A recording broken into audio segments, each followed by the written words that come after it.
Right, I've got to go. Can you see Tim? Cornflakes? He likes them. Kellogg's Cornflakes, delicious flakes of corn drenched in ice-cold milk. Come on, then. Here comes the big aeroplane. Yeah. Oh, come on. Daddy used to eat these. They're yummy. You fancy a bit of toast? Kellogg's Cornflakes. Have you forgotten how good they taste? You're so impulsive. Why didn't you try it on first? It spoke to me, Carol. Besides, the shop was closing. Ouch. Careful about your pincushion. Well, keep still then. Right, turn around. New Kleenex Double Velvet has a deeper velvet softness. Oh, it is gorgeous. It's really soft. Tell you what, though. No, I think it is taking in a bit, round the middle. Do you think so? That must be all that jogging. What, to the fridge? Very funny. It's so much softer and thicker, we've had to make the middle thinner. Right, how does it fit? Perfect. Oh, it doesn't look bad. You could do me jeans. So much softer and thicker, the middle's thinner. New Kleenex Double Velvet Toilet Tissue. This could only be Alison Moyet. 20 unforgettable songs, including all the solo hits, 2 outstanding new tracks, and 3 Yazoo classics. Singled out to give you Alison Moyet at her very best. Alison Moyet, Singles, the definitive collection, out now. You're the new veterinary? Yes.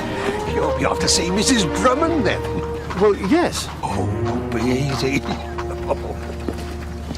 Here you are, sir. Thanks. Off to see Mrs. Drummond, are you? Yes. Oh, be easy. You want me to be your housekeeper? My predecessor recommended you very highly. Your predecessor was a miser. He was a skinflint. He was a penny-pinching Scrooge. He was too mean even to buy decent coffee. And I'm not sure I want to go through all that again. No taste like Nescafe, is there?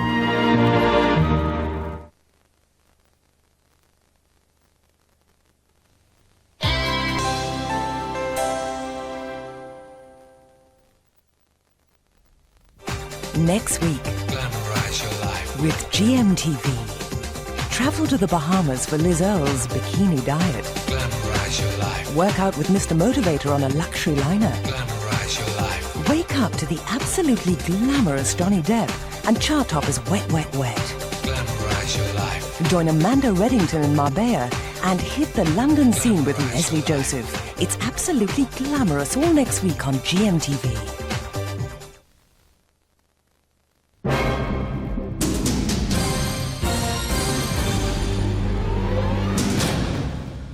In today's Crime Stoppers, we look at bogus callers or doorstep crime and ask if you might know anyone who's involved. Bogus calling is a particularly alarming form of burglary. Last year, there were over 5,500 reported cases of this crime in the London area. A bogus caller is somebody who calls at somebody's door and poses as somebody they're not. Gas, water or electricity board official, something like that. And then they try and get inside the person's house in order to steal things like pocketable items, cash, jewellery, credit cards. Anyone can be the victim of a bogus caller, but the elderly and the housebound are most at risk. The loss of cash, jewellery and items of sentimental value can have a devastating effect upon their lives.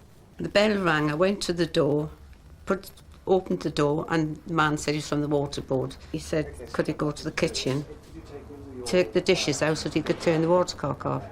In the meantime, he said he was going to go next door and let them know. I realised that there wasn't anyone in next door. I ran out to tell him and caught him coming out of my bedroom with a jewel box in his hand. But bogus calling is a preventable crime. Think before you open the door. Use a spy hole and put the chain on. If you don't have these, think about fitting them. They're not expensive. Ask callers for proof of identity. Genuine callers like this real water company official will not object. Check the identification carefully, but keep the chain on. If in doubt, keep them out. Do you know of anyone committing this sort of crime? With your help, the police can make a real impact on catching the bogus callers. If you think you have identified anybody who may be committing this sort of crime, then please give us descriptions, registration marks of vehicles, makes and models. You may also hear of property being passed on, stolen property being sold on. We're always very interested to hear about that. Remember, if in doubt, keep them out. If you know anyone committing this kind of burglary or any other crime, call Crime Stoppers on 0800 555 111. That's 0800 555 111. Your call is free, you don't have to give your name, and you could be eligible for a cash reward.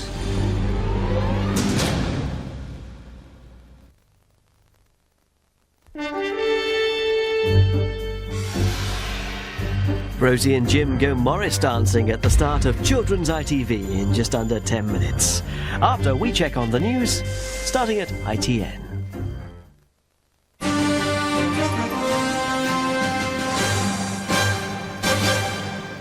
Good afternoon. Reports are coming in that a NATO plane on a mission over Bosnia has been shot down. According to Reuters news agency, the plane is an American F-16. For the latest, we go straight over to our reporter in Sarajevo, Chris Roberts. Chris, what is the latest? What can you tell us? Well, John, at the moment, details are extremely thin, but we do have NATO confirmation that one of its planes has been shot down by a Bosnian Serb missile while on a mission over the Bosnian town of Banja Luka. We think it is an American F-16, but details are pretty thin. NATO fighters are constantly in the air here, either on reconnaissance missions or enforcing the no-flight policy that's existed here for 2 years. What's extraordinary is that the Serbs should target one, just as they appear to be acting more moderately over the hostage issue. As I say, the details are very thin, but we'll bring you more information as soon as we can. Thank you, Chris. And as Chris Roberts said, the Bosnian Serbs are acting in a more conciliatory manner over the United Nations peacekeepers that they're holding hostage. International Red Cross officials say they have been told by the highest Bosnian Serb authorities that the men will be freed by the Bosnian Serbs either today or tomorrow as a gesture of goodwill. The captured troops include 33 British men who have been held since last weekend. Foreign Secretary Douglas Hurd was in Naples for a meeting with US top brass this morning, just one of a series of high-level talks aimed at resolving the hostage stalemate. But when the Red Cross asked for access to the hostages for humanitarian reasons, it was told no because they were about to be released. The International Committee of the Red Cross has just been informed by the authorities that there's no need for ICRC to visit the UN-held personnel because they would release them today or tomorrow. So far, the UN is staying cautious. We welcome the news. We also, of course, look forward to the Bosnian Serbs delivering on this undertaking. But it's difficult to be anything other than cautious. Only last night, Bosnian Serb leader Radovan Karadzic described the captives as prisoners of war, and there are fears that a split between the Bosnian Serb leaders and the army which actually holds the hostages could destroy any chances of freedom for them. Here, the England soccer star Dennis Wise has this afternoon been cleared of attacking a taxi driver and damaging his car. The Chelsea player lodged an appeal after he was sentenced in March to 3 months jail. The judge acquitted Wise, but still had some harsh words for him. Walking free from court, Dennis Wise looked visibly relieved as the threat of a 3-month prison sentence was lifted. His convictions for attacking a taxi driver and damaging his cab quashed by a judge. May I just say that my client is delighted that his faith in the British justice system is restored. He believes, and I believe, that on the basis of the evidence presented to the court, notwithstanding anything the judge may have said, he was vindicated. Wise was arrested after a night out at Terry Venable's London club last year. Taxi driver Gerald Graham claimed the attacks happened